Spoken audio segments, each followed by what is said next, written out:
Ladies and gentlemen, today, the men and women of the United States Air Force Nuclear Weapons, Missile, and Munitions Division pay special tribute to Chief Master Sergeant Hendershot on the occasion of an ammo coin falling on the floor. Was that someone?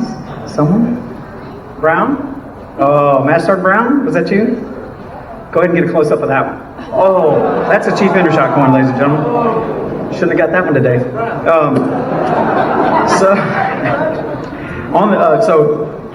Pay special tribute to Chief Master Sergeant Hendershot on the occasion of his retirement from the United States Air Force. Ladies and gentlemen, please rise for the entrance of the official party.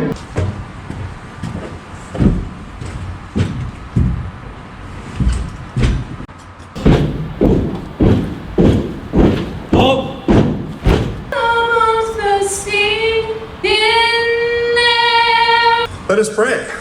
Lord, we ask that you bless his neighbors in Kentucky as he moves there. All this in your name we pray. Amen. And to me, just like so many others, there's another distinctive side of Chief Hendershot.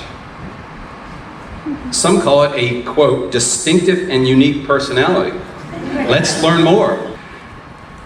Senior Master Sergeant Retired Tim Luke, he said, "Sir, Shot's unique leadership abilities at times may have ruffled some feathers." Understatement of the year, Tim. And Colonel Todd Andre up at Wright Pat AFMC headquarters, he added, "Webster's defines professionalism in two ways: characterized by or conforming to the technical or ethical standards of a profession, and two, exhibiting a courteous, conscientious, and businesslike manner." I think we can all agree, with the exception of courteous, that this is Chief Hendershot exactly. Colonel, I see some shocked looks by the family here.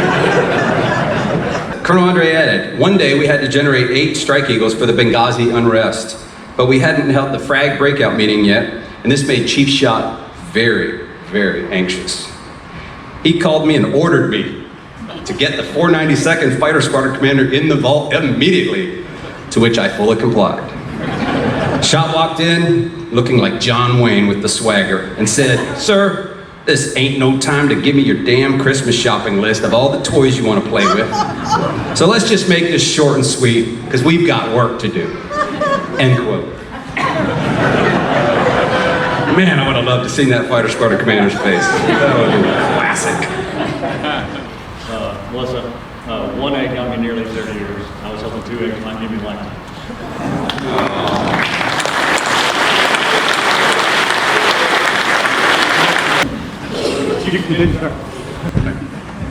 Got permission to continue, Chief?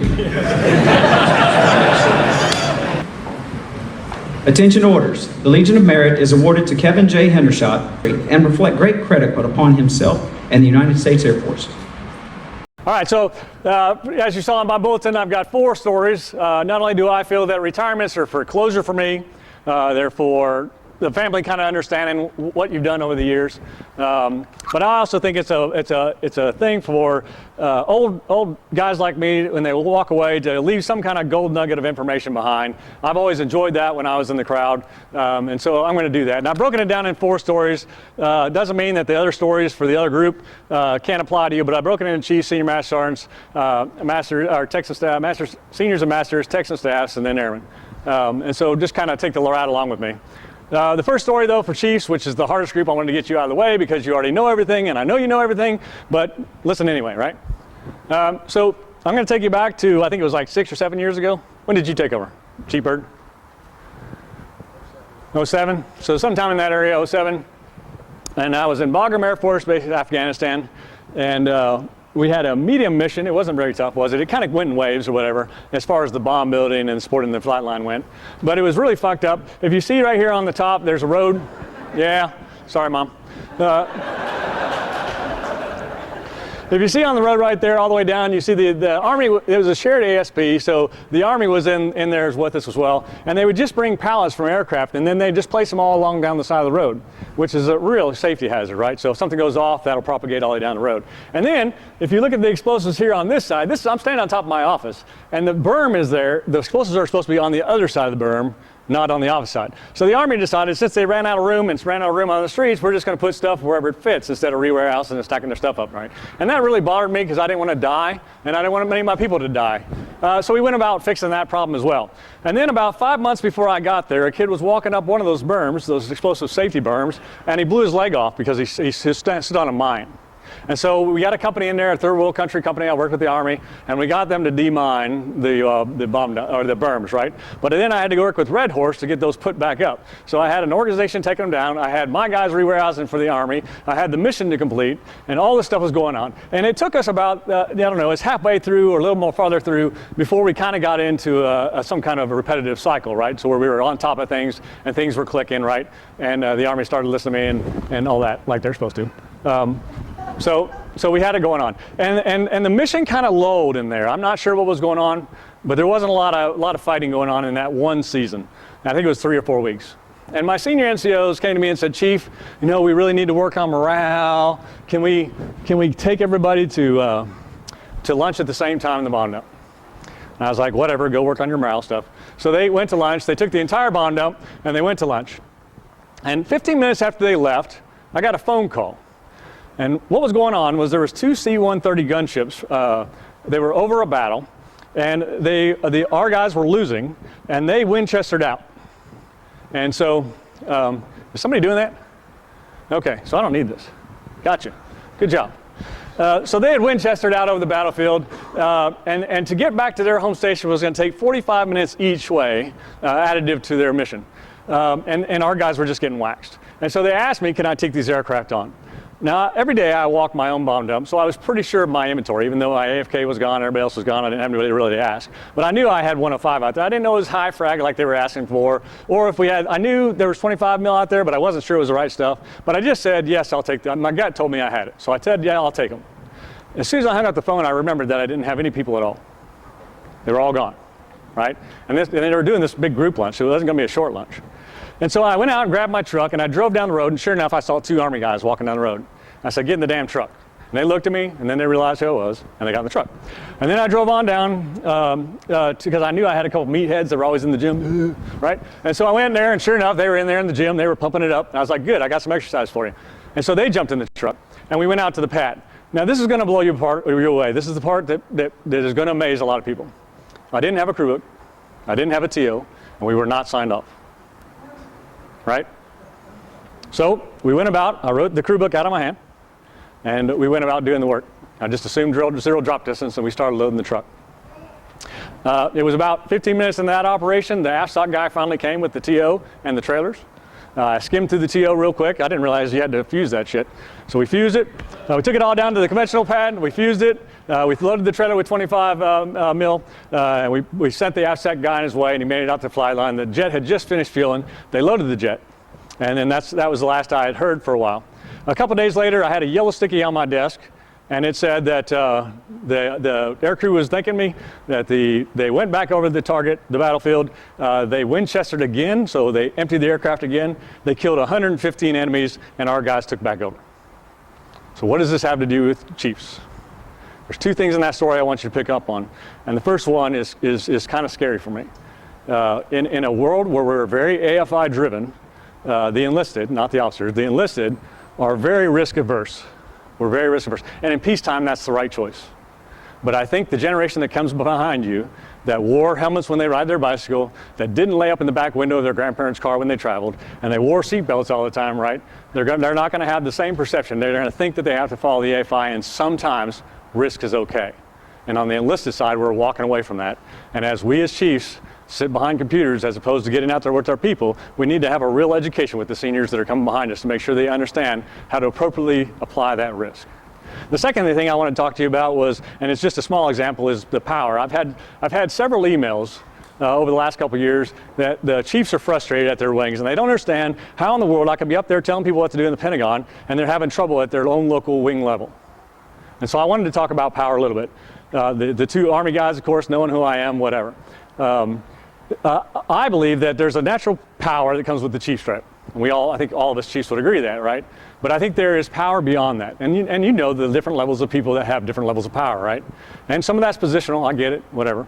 But I think that power is perception from the people below you and the people above you and how much you have based off your actions. And I see a new trend in chiefs where we sit back and we think that our job now is email taskers and desk work. And it truly is not. And I'd ask you that you self-check, I'd ask you to do a little self-check, and definitely teach those below you that that's not what chiefing is, right? If you want to change the Air Force, you've got to get out there.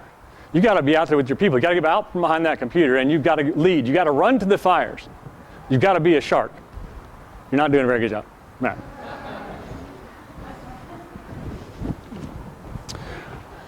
The next group of people that I'll talk to,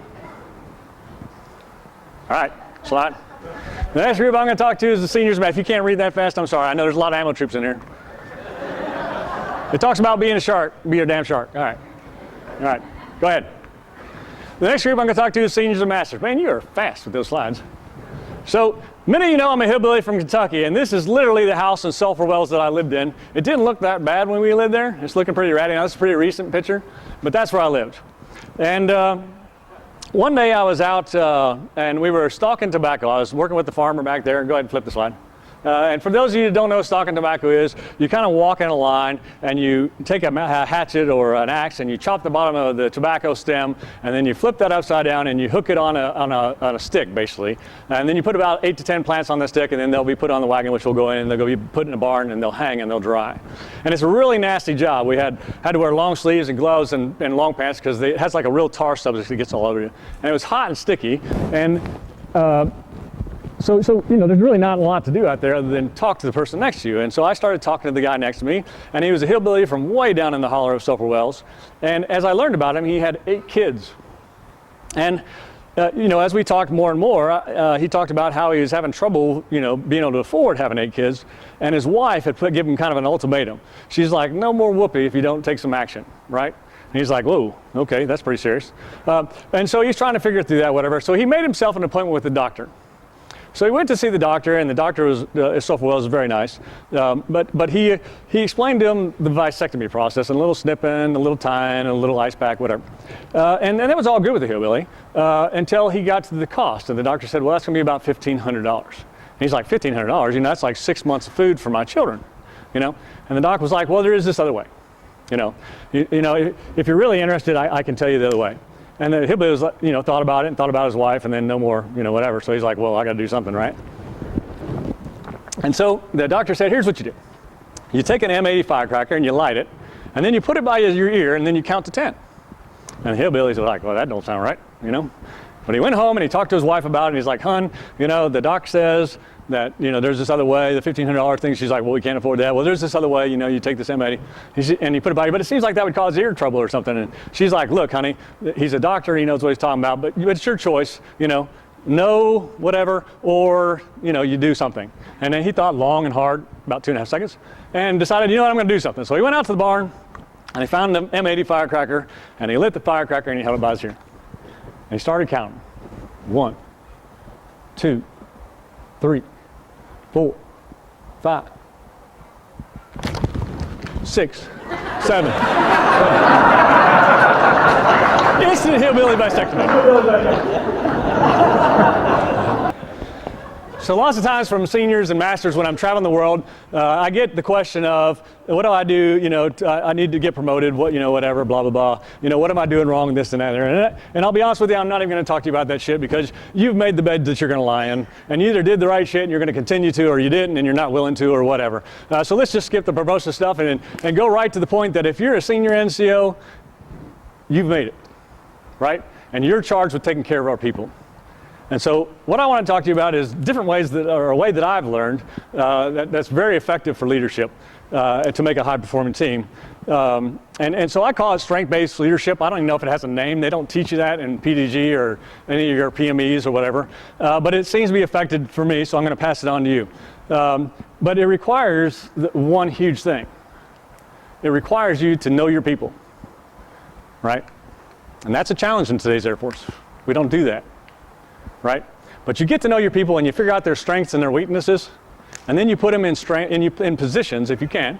You put them in positions that are going to cater to those strengths, and then you start developing those strengths. You got to take care of their weaknesses as well. I mean, that's a challenge. But you focus on those strengths and you put them in those positions.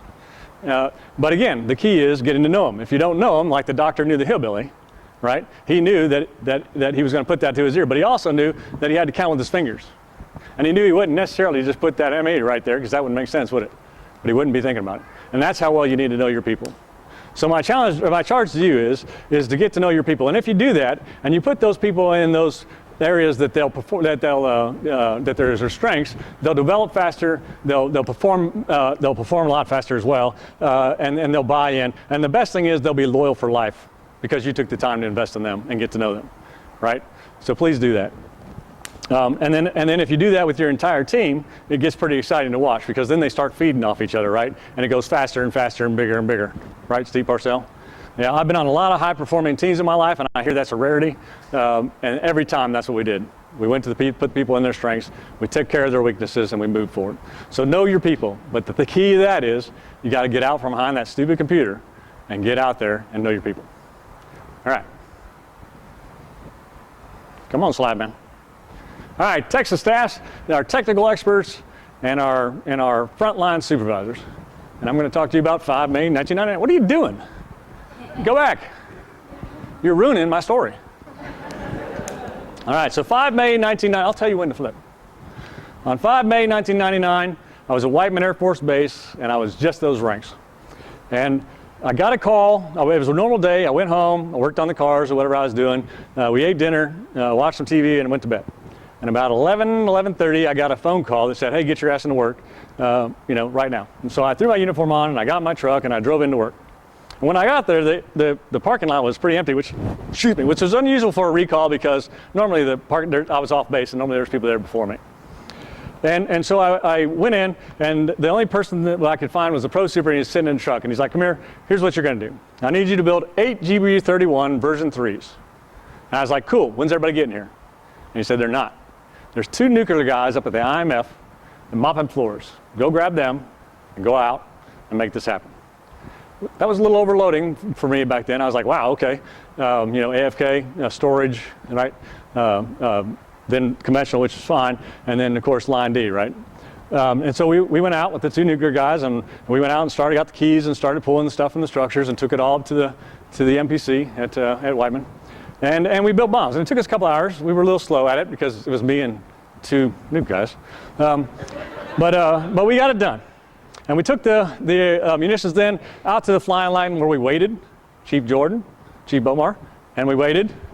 And we waited like as per normal, waiting on loaders, right? Yeah.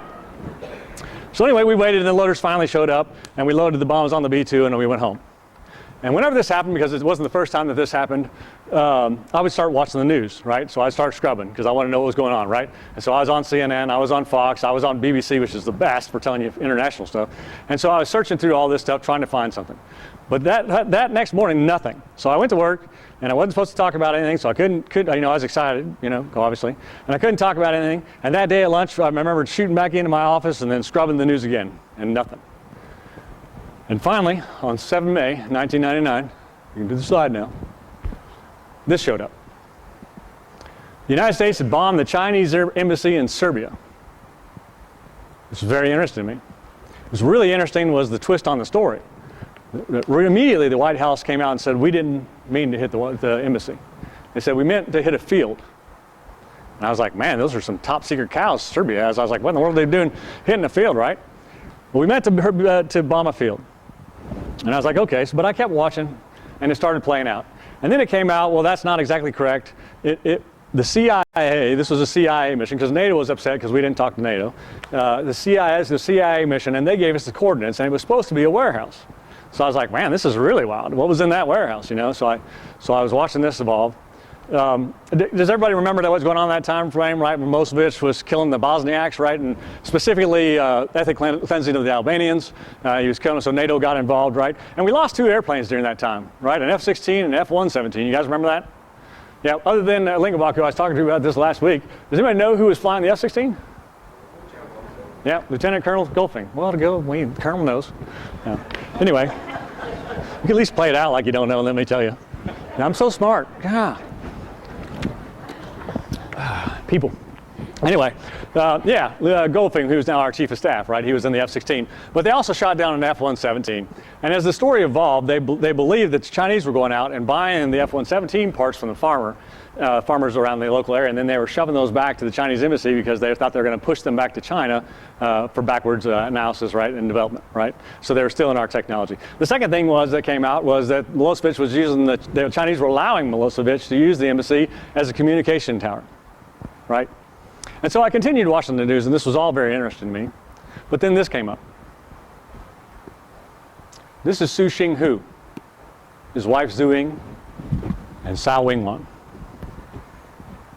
And for the first time in my career, I saw the faces of the people I killed.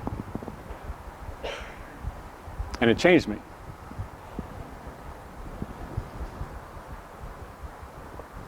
And it's then I realized that I had laid off a lot of stuff and took a lot of stuff for granted. And I think it's because we work with explosives every day, right?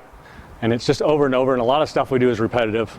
And, you know, and so that led into my attitude on that, kind of led into my training, you know, and my training became weak because I was really training from do what I said because I said so point of view, as opposed to here's why we're doing what we're doing, and here's the purpose.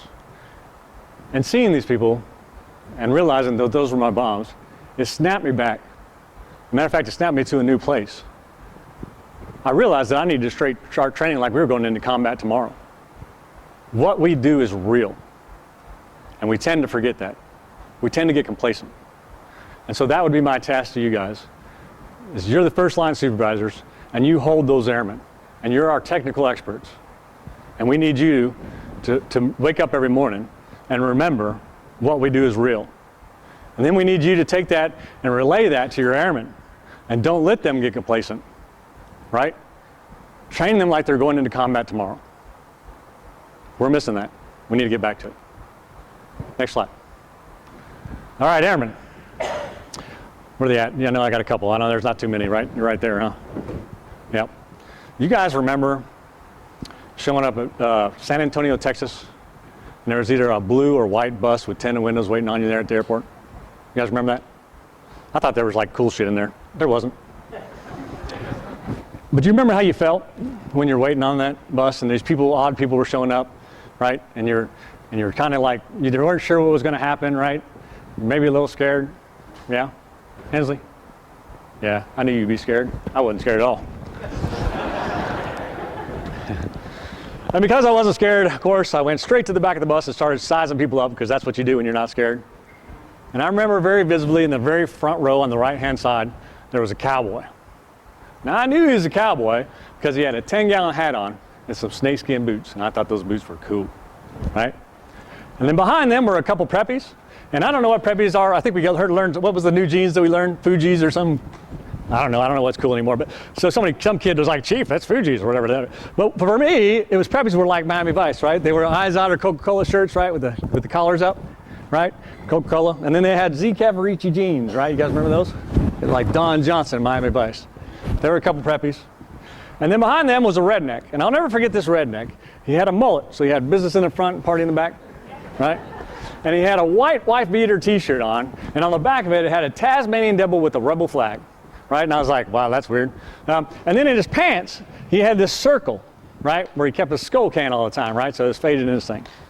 And then on the other side, on the left side in the front, there were some gangsters. Now, I'm not sure if they were real gangsters or not, because one was wearing like a red bandana, and the other one was wearing a blue bandana. I'm like, aren't you idiots supposed to be fighting? You know? And I think they were posers, but whatever. So they were there. And then there were some regular farm boys, and you know regular farm boys because they had the plain jeans on and then plain brown boots, right? And they still have a little bit of mud and shit left on them. You guys know what I'm talking about? You seen farm boys? Right. And then there were some middle class kids mixed in there. And then we pulled up into Lackland Air Force Base, Texas, right? You guys remember that? Right? And then we had the most gracious host in the world get on the bus and said, you have 2.5 seconds to get off my fucking bus, blah, blah, blah, right? Get to attention, blah, blah, blah, right? And I don't know what has happened. I just knew we needed to get off the bus and find our luggage, right? And get to attention, right? And so we're running all over the place and some kid pops the back door, so it's Ted on top of all the confusion, the alarms going off in the bus, and we're trying to find our stuff, and then you get real religious back then. You go right back to what your parents taught you. Oh, Jesus, let me find my bag. Let me find my bag, right? And you just, oh, thank God I found my bag. Oh, shit, I don't know what the next thing is, right? And so we had done that, and we all found our bags, and we went to get to attention, and thank God I put mine down, because those guys that held them. You guys remember that? Do they still do that? When you hold them, you can't move. You got to hold it. Right? Anyway, so we got to our places, and then you only know what you've been told, right? And for me, my dad watched Gomer Pyle, right? And so that's what I saw in my head. So I thought that was attention. So I got out there and I was like, I know how to do this. Right? And slowly but surely, everybody else around you starts doing stuff, and you start looking around, and you're like, oh, how do I do my hands? I don't know. Everybody else is doing this. I'll do this, right? And then we stood there, right? And we looked forward, right? And it got real quiet. And I don't know the time you guys got there, it's 100 years ago for me, but it was nighttime. It was dark. And there was an overhead in front of us, overhang, and above that was like 4 lights, and one of those was like blinking because it was out. And I remember moths circling around too. I don't know. I remember that, but whatever. So I'm standing there, and it seemed like 4 hours. We stood there. Probably about 5 minutes. Right? Then way off to the right in the back, I heard a tap. Tap.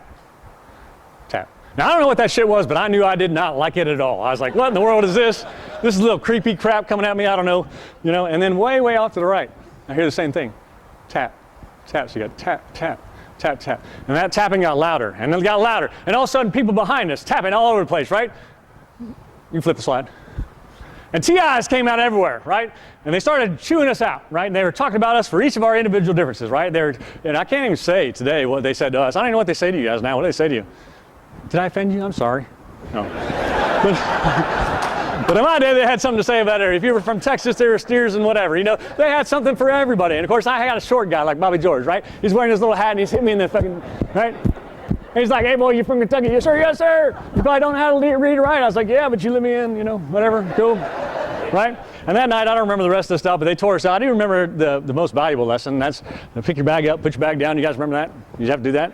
Pick your bag up, put your bag down. You didn't have to do that? Man, you guys got it easy. I don't know. Anyway, they taught me that lesson, and it worked out well for me because that's all I've been doing since I joined the Air Force is grabbing my bag, walking out the door, putting it down, right? So time goes on. Oops. So anyway, they marched us up, and we went up into our bedrooms, and I got up there, and there's this neatly folded bed with these hospital corners and stuff like that, and I knew I wasn't going to be able to make the bed like that again. So what did you do? Did you do it? Yeah, you put your toes in the top, slid all the way down that shit? That's what I did. I was like, yeah, I ain't making this, man. I don't know how to do this. I'm just, so I, like a little cocoon, I slid up in there, right? And I don't know, we had gotten up, we were marching around for a while. I don't remember the whole deal, but I knew that when we got up, we went down there, I got behind the Tasmanian Devil Rebel Flag redneck guy with the mullet, right? And so I would be following him around, and this went on for a couple of days. I don't remember the exact timeline, but I remember we were sleeping one night, and we woke up to this trash can that came tumbling down the hall. Did you guys have that? They woke you up? Yeah, this big crashing noise? Yeah, he's pretty scary, right? Yeah, right.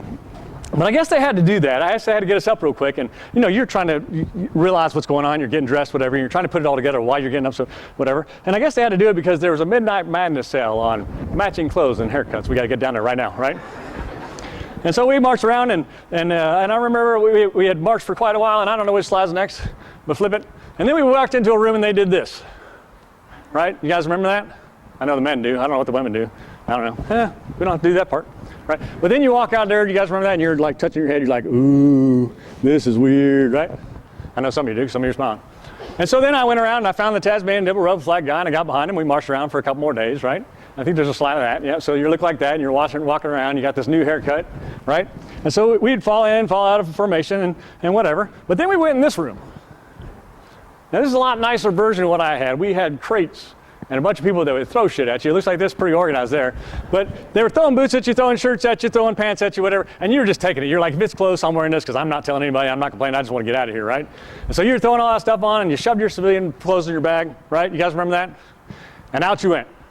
And when I got out that door, I started looking around, and I was like, oh, crap. I didn't recognize anybody.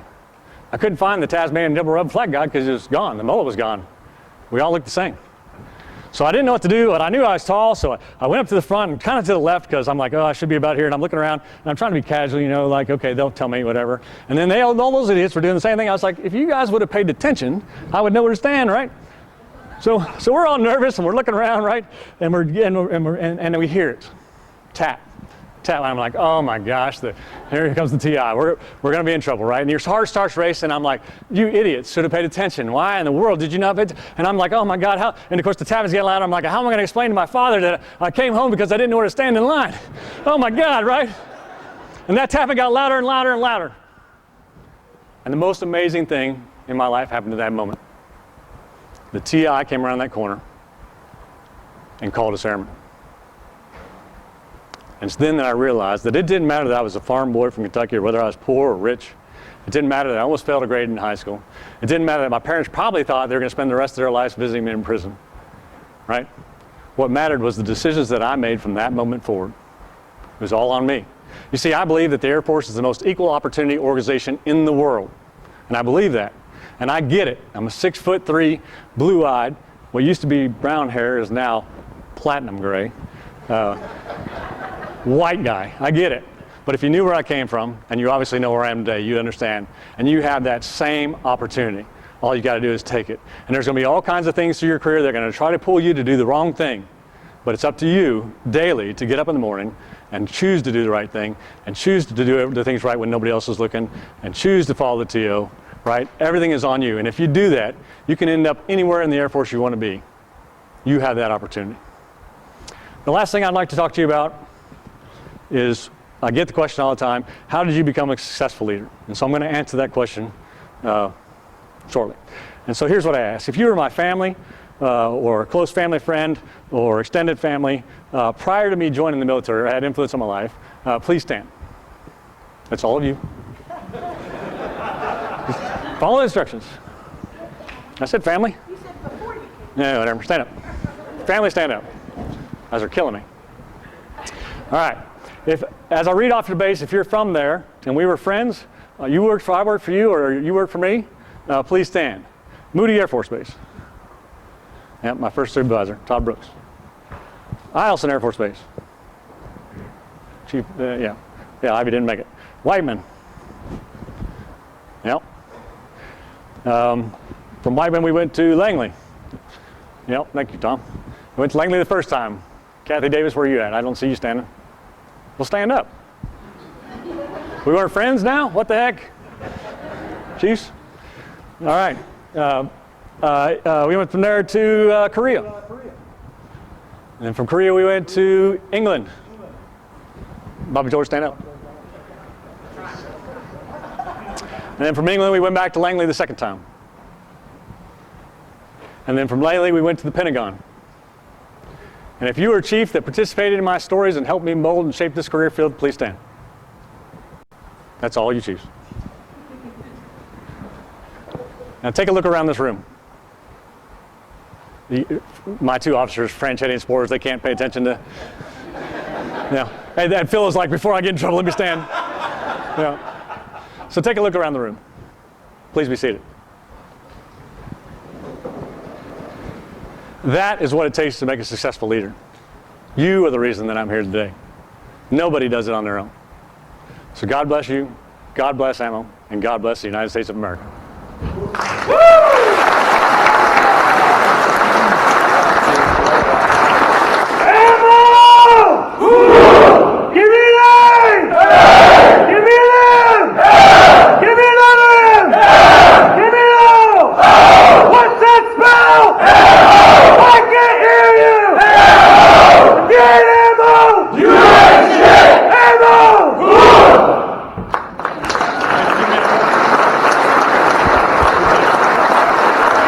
Ladies and gentlemen, in appreciation for his contribution to the Air Force and its mission, the men and women of the United States Air Force are proud to have served with Chief Schott and assure him he will always be an Admiral legend, even in retirement.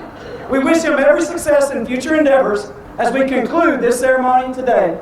Thank you for attending, and we wish you to have a great Ammo Day. Hoorah! Hoorah.